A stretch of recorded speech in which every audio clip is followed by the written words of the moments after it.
এখন বাজে রাত্রি 10:30। আজকে 5 সেপ্টেম্বর, মানে শিক্ষক দিবসের দিন। ভীষণ ভালো দিন। জাস্ট রাত্রি 10:30টায় অনলাইন ক্লাস শেষ করলাম। শেষ করেই আপনাদের সামনে এলাম একটা বিশেষ খবর দিতে, যে খবরটা শুনলে আপনাদের হার্ট অ্যাটাক হয়ে যেতে পারে। হ্যাঁ, আমাদেরও হার্ট অ্যাটাক হয়ে গেছিলো। আমরা সেখান থেকে বেঁচে ফিরে আপনাদেরকে খবর দিতে এসেছি। রাত্রিবেলাতেই ভিডিও রেকর্ড করতে শুরু করেছি। আমি জানি না রাতের মধ্যে এডিট করে আপলোড করতে পারবো কি না। নিতান্ত যদি না পারি তাহলে 6 তারিখ সকালের মধ্যে আমি আপলোড করে দেব। খবরটা কিন্তু ভীষণ সেন্সিটিভ। কলকাতা হাইকোর্টের এলডিএ পরীক্ষার সমস্ত কিছু ডেট যেভাবে ঠিক হতে চলেছে, এটা যদিও ভিতরের খবর, এখনও কলকাতা হাইকোর্ট এটাকে প্রকাশ করেনি। ভিতরের খবর সত্য হতেও পারে, নাও পারে, কিন্তু যে সম্ভাবনাটা রয়েছে আমি আপনাদেরকে সম্ভাবনাটা জানাচ্ছি। কিছুদিন আগে যখন ভিডিও আমি প্রথম করেছিলাম হাইকোর্ট নিয়ে, তখন আপনাদেরকে বলেছিলাম যে কলকাতা হাইকোর্টে এমপ্লয়ি সংখ্যা ভীষণ কম, এলডিএ নেই বললেই চলে, যার কারণে কোর্টের ম্যাক্সিমাম কাজগুলো স্থগিত হয়ে যাচ্ছে। ম্যাক্সিমাম কাজ মানে যে কাজগুলো শুরুতে করতে হয়, মানে একদম ইনিশিয়েটিভ কাজ যেগুলো, তো সেই কাজগুলো করতে না পারার জন্য কোর্টের প্রায় সমস্ত কাজই এক প্রকার বন্ধ হতে চলেছিল। তো সেই পরিপ্রেক্ষিতে নির্দেশ ছিল যে এই এলডিএ পোস্টটার জন্য রিক্রুটমেন্ট একেবারে যত তাড়াতাড়ি সম্ভব কমপ্লিট করতে হবে। এবং সেই পারপাসে আমি আপনাদেরকে বলেছিলাম যে 1 বছরের মধ্যে পুরো ব্যাপারটাই কিন্তু হয়ে যাবে। প্রিলি, মেন, ইন্টারভিউ, নিয়োগ সবটাই কিন্তু এই সময়ের মধ্যে হয়ে যেতে পারে। কিন্তু সেই খবরটাকে উপেক্ষা করেও আজকে আমি আপনাদেরকে যেটা বলতে চলেছি সেটা একেবারে হার্ট অ্যাটাক তো আপনাদের হবে গ্যারান্টি একদম। সেটা হচ্ছে আগস্টের 5 তারিখ থেকে নিয়ে 26 তারিখ পর্যন্ত ফর্ম ফিল আপ হয়ে গেল। আজকে সেপ্টেম্বর মাসের 5 তারিখ, মানে 10 দিন আগে ফর্ম ফিল আপ এখনও হয়ে পারেনি। বলছে এই সেপ্টেম্বর মাসের লাস্ট উইকেই পরীক্ষা, প্রিলিমিনারি পরীক্ষা। সেপ্টেম্বর মাসের লাস্ট উইকে না হলেও অক্টোবরের ফার্স্ট উইকে পরীক্ষা হয়ে যাবে, মানে মেরে কেটে 4 সপ্তাহ হাতে রয়েছে। একবার ভাবুন, প্রিলিমিনারি পরীক্ষা সেপ্টেম্বরের লাস্ট উইক অথবা অক্টোবরের ফার্স্ট উইকে যদি হয়ে যায়, বলছে যে অক্টোবরেরই লাস্ট উইক কিংবা নভেম্বরের ফার্স্ট উইকে মেন পরীক্ষা হয়ে যাবে এবং ডিসেম্বরে ইন্টারভিউ হয়ে যাবে। মানে 2024 সালের মধ্যেই, এটা সেপ্টেম্বর মাস, এই 2024 সালের মধ্যেই নোটিফিকেশন, প্রিলি, মেন, ইন্টারভিউ টোটালটাই কমপ্লিট করে ফেলবে। এবার ভাবুন হার্ট অ্যাটাক হলো কি হলো না। আপনারা যারা সুস্থ আছেন তারা আমার পরের কথাগুলো শুনুন। আমরা যেভাবে আমাদের কোর্সটাকে ডিজাইন করেছিলাম, প্রিলিমিনারি, মেন এবং ইন্টারভিউ টোটালটাই একসাথে দেবো, আমরা কিন্তু আলাদা করিনি। কারণ আমাদের কাছে এরকম একটা সম্ভাবনা ছিল, ধারণা ছিল যে খুব বেশি টাইম পাবো না আমরা, যার কারণে প্রথম থেকে প্রিলি, মেন, ইন্টারভিউ সবই প্রস্তুতি আমরা দিতে থাকবো। তো সেইটার জায়গায় দাঁড়িয়ে আজকে যে খবরটা আমি আপনাদেরকে দিলাম বা আমরা নিজেরাও বুঝলাম, তাতে করে আমরা তো একেবারে গেছি। আমরা কিভাবে আপনাদেরকে পড়াবো, শেখাবো আমরা নিজেও খুঁজে পাচ্ছি না। কিন্তু যেহেতু আপনারা ভরসা করে আমাদের কাছে এসেছেন, আমরা দরকার পড়লে সপ্তাহে 7 দিন সমস্ত টিচারের ক্লাসের অ্যারেঞ্জ করব। কিন্তু এই সময়ের মধ্যে সিলেবাসটা যথাসম্ভব শেষ করব, আপনাদেরকে তৈরি করব। আমাদের যেটুকু কষ্ট হবে এটা তো আমরা বুঝতে পারছি, কিন্তু আপনাদের যে কি কষ্ট হবে সেটা আমরা এখন থেকে বুঝতে পেরেই অবাক হয়ে যাচ্ছি। মানে ভীষণভাবে চিন্তিত এই বিষয়টা নিয়ে যে আপনারা কিভাবে তৈরি করবেন। তবে যা কিছু হয়ে যাক না কেন, যদি পরীক্ষা এই টাইমের মধ্যে হয়, তাহলে শিরে সংক্রান্তি আপনাদেরকে আজকের পর, মানে ভিডিও দেখার পর 1টা মিনিট বসে থাকার সময় নেই। 1টা মিনিটও যদি আপনি বসে থেকেছেন তাহলে এই আশাটা আপনাকে ছাড়তে হবে। এবারে আসি যে কলকাতা হাইকোর্ট এইরকম একটা পদক্ষেপ নিল কেন।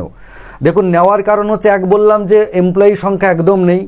কোর্টের যে প্রাথমিক কাজ, এই কোন টেবিলে কোন ফাইল যাবে বা ইনিশিয়ালি সেগুলোকে এন্ট্রি করা, কম্পিউটারে এন্ট্রি করা, বা একদম মানে যখন কোর্টে কেস যায় তখন যে প্রাথমিক কাজগুলো করতে হয়, তারপরে সেগুলো আস্তে আস্তে জুনিয়র অফিসার, সিনিয়র অফিসারের কাছে আস্তে আস্তে ট্রান্সফার হয়। কিন্তু প্রাথমিকভাবে এই লোয়ার ডিভিশনাল অ্যাসিস্ট্যান্ট যারা, এরাই কিন্তু কাজগুলোকে করে।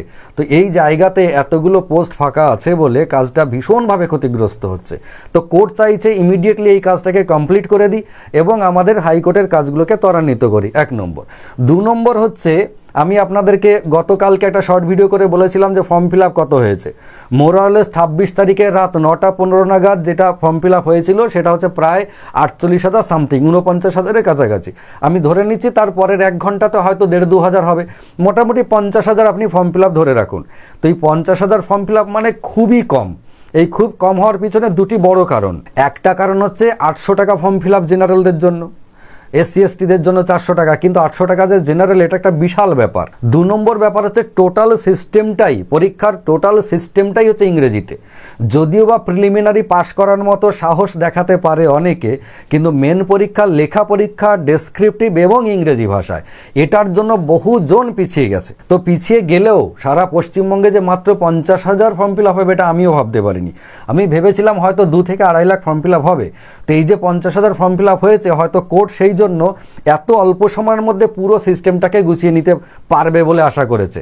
মানে 1 মাসের মধ্যে 50,000-এর খাতা দেখে ফেলবে পরীক্ষা হয়ে গেলে। হ্যাঁ, সেটা হতে পারে ম্যানুয়ালি, যদি অফলাইন। অনলাইন হলে তো জাস্ট একটা ক্লিকেই খাতা দেখা শেষ। এমনকি পরীক্ষা আপনি যখন সাবমিট করবেন অনলাইনে, তখনই তার ক্যালকুলেশন হয়ে যায়, তার ভ্যালুয়েশন হয়ে যায়। রেজাল্ট বার করে দেরি করে সেটা আলাদা বিষয়, কিন্তু সাবমিট করার সাথে সাথে আপনার মার্কশিট তৈরি হয়ে যায়। কিন্তু অফলাইন হলে এইটা তো সম্ভব হয় না। সেক্ষেত্রে সেই OMR শিটে স্ক্যান করতে হবে, তারপর কম্পিউটারে টেস্টিং যার যা সিস্টেম আছে, যে যেভাবে করে সেভাবে হবে। কিন্তু 50,000-এর খাতা অনায়াসে 1 মাসের মধ্যে দেখে ফেলতে পারবে, এটা কোর্ট মনে করেছে। যাকে দিয়ে এই দায়িত্বটা দেবে সে করে ফেলবে। তারপরে ধরে নিন এখান থেকে যদি 10 টাইমস পাস করায়, যেমনভাবে বলেছিল যে টোটাল সিট আছে 291টা, তার 10 গুণ পাস করাবে, মানে 2,910টা। এই 2,910টা প্রিলিমিনারিতে পাস করাবে। আবার এদিকে 50% কাট অফের ব্যাপার বলে রেখেছে, যদি এর থেকে বেশি পাস করে যায় প্রিলিতে, মানে মোর দ্যান 50 পেয়ে যায়, তাহলে 2,910টাকেই রাখবে। আর যদি দেখা যায় যে না, অতজন 50%-এর বেশি নাম্বার পায়নি, আরও কম পেয়েছে, তাহলে সেই কটাকেই নেবে। তারপর মেন হবে, মেনের ব্যাপারটা তো আপনারা জানেন, 40% পার সাবজেক্টে এবং ওভারঅল 50%। তারপরেও যদি দেখা যায় পরিমাণের থেকে বেশি পাস করেছে, তাহলে ওপর থেকে যেমন র্যাঙ্কিং হয় সেরকমভাবে হবে, ইন্টারভিউ নাম্বার যোগ করে ফাইনাল র্যাঙ্কিং হবে। এইবার এই বিষয়ে আপনাদেরকে আর একটা কথা বলে দিই, সেটা হচ্ছে পরীক্ষার সেন্টার। পরীক্ষার সেন্টার আপনারা যেভাবে চুজ করেছিলেন, মানে এই আমাদের বর্ধমানের জোনটা, কলকাতার একটা জোন, নর্থ বেঙ্গলের একটা জোন, যেভাবে আমাদের ছিল, কিন্তু পরীক্ষা সেই রকমভাবে যে হবে না, এরকমই একটা ধারণা। পরীক্ষার সেন্টার 2টি জায়গাতেই করা হবে। এই সাইডেরগুলো এক প্রকার বাদ যেতে চলেছে, কেননা ফর্ম ফিল আপটা যেটুকু হয়েছে, এই 50,000 একা কলকাতার যে কটা স্কুল আছে অফলাইনে পরীক্ষা নেওয়ার মতো, সে স্কুলগুলোই কিন্তু 50,000 সিটের অ্যারেঞ্জমেন্ট করে ফেলতে পারে খুব ভালোভাবে। তাহলে কলকাতাটাকে রাখবে এবং নর্থ বেঙ্গলে একটা সেন্টার, জলপাইগুড়িকে হয়তো রাখলো।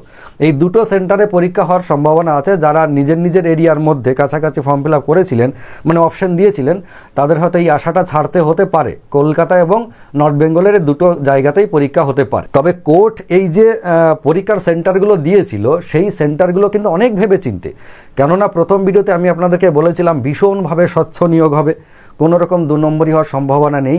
কিন্তু অফলাইন পরীক্ষা হলে যে সেন্টারে পরীক্ষা হচ্ছে তারা যদি 2 নম্বরই করে দেয়, আমরা প্রিভিয়াসলি এক্সপিরিয়েন্স থেকে বলছি, আপনারাও দেখেছেন আমরাও দেখেছি, যে সেন্টারে পরীক্ষা হচ্ছে সেই সেন্টার থেকে কোশ্চেন আউট করে দিচ্ছে। সেটা তো আর কোর্টের হাতে থাকে না, কোর্ট তো প্রতিটা কোশ্চেন হাতে ধরে ধরে নিয়ে বেড়ায় না। তাহলে যাদের উপর দায়িত্ব দেওয়া আছে তারা যদি করাপ্টেড হয়, তাহলে পুরো ব্যাপারটা করাপশনের মধ্যে চলে আসে।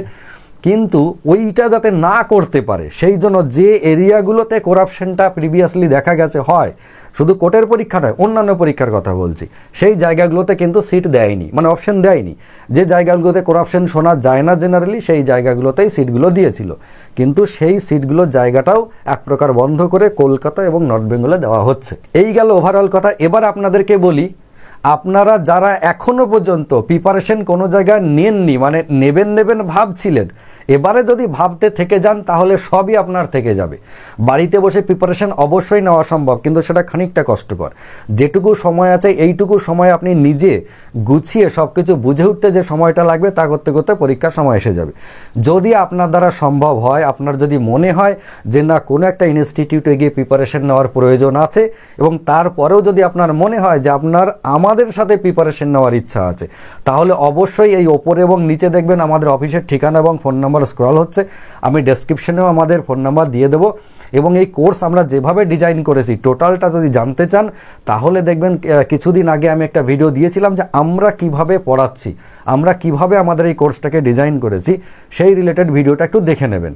অথবা আমাদের অফিসের হোয়াটসঅ্যাপ নাম্বার একটা মেসেজ করবেন যে ওই ভিডিওর লিঙ্কটা পাঠিয়ে দিতে, আপনাকে লিঙ্কটা পাঠিয়ে দেওয়া হবে। ফাইনালি বলি, আপনি বাড়িতে প্রিপারেশন নেবেন কি অন্য কোথাও নেবেন, যেখানে নেবেন নিন, কিন্তু সময় একদম নেই। যদি এই টাইমে পরীক্ষা না হয় তাহলে ওয়েল অ্যান্ড গুড, ভীষণ ভালো কথা। যেভাবে আমরা বলেছিলাম নভেম্বরে পরীক্ষা হতে পারে, 3 মাস মতো সময় পাওয়া যেতে পারে, তারপরে মেনের জন্য আরও 3 মাস সময় পাওয়া যেতে যেতে পারে।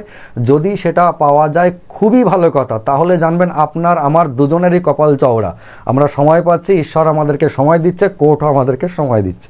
কিন্তু যদি সেটা না হয়, যদি এই সেপ্টেম্বরের লাস্ট উইকে কিংবা অক্টোবরের ফার্স্ট উইকে পরীক্ষা হয়ে যায়, তাহলে তো সত্যিই ভীষণ দুঃখজনক। এবং আমি চাইবো, আশা করব যে কলকাতা হাইকোর্ট যদি এইরকম একটা চিন্তাভাবনা করে থাকে, তাহলে যেন as early as possible notification আকারে, একদম অফিসিয়ালি নোটিফিকেশন দিয়ে সবাইকে জানিয়ে দেয়, যাতে করে প্রত্যেকে তাদের টার্গেটটাকে সেট করতে পারে, কি স্টুডেন্ট, কি টিচার, কি ইনস্টিটিউট, যেই হোক না কেন। আমরা নিজেরাও আমাদের টার্গেট সেট করতে পারছি না যতক্ষণ না অফিসিয়ালি কোর্ট আমাদেরকে সবাইকে এই বিষয়টা জানাচ্ছে। তাহলে আমরা সবাই অপেক্ষা করি আপাতত কোর্টের অফিসিয়াল নোটিফিকেশনের জন্য। ততক্ষণ সবাই ভালো থাকুন, সুস্থ থাকুন, সুন্দর থাকুন। সবার জন্য শুভরাত্রি। ধন্যবাদ।